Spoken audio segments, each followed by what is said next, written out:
Hello, welcome to Pergola Nurseries in Virginia. One corner of a vegetable garden here we're going to plant a gooseberry. The variety's got a wonderful name. It's called a gooseberry called Giggles Red. And gooseberries, of course, are very easy to grow. And the wonderful thing about the Giggles range of gooseberries is they don't get mildew disease that causes all the white on the leaves and white on your fruit and makes them, spoils them totally. But this is disease resistant gooseberry. You can plant it in a pot or container, or you can plant it like we are doing in open ground. Now, gooseberries can grow a reasonable size, but we're just going to keep them neatly pruned in this area and keep manners on it and show you over the next number of years how to maximise the amount of fruit on it.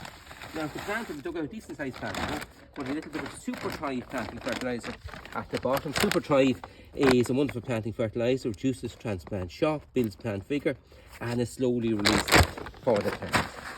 So, just mix in our Super Thrive there.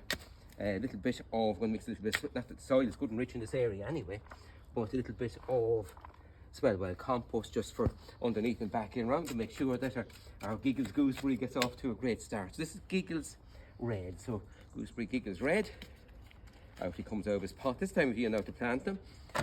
Wouldn't expect miracles first year. You might get a couple of berries, but it takes them a couple of years to settle down to fruiting properly. They're good, strong bushes. And of course totally winter hardy, and now is the time to get them settled in. So our well compost and soil back in around, and that's gooseberry Giggles Red settled in here for years and years to come. We're just going to keep manners on it, only let it grow this wide. We'll lose too much space, and we'll be pruning it neatly to make sure we get lots and lots of fruit. That's gooseberry Giggles Red settled in here for years and years to come.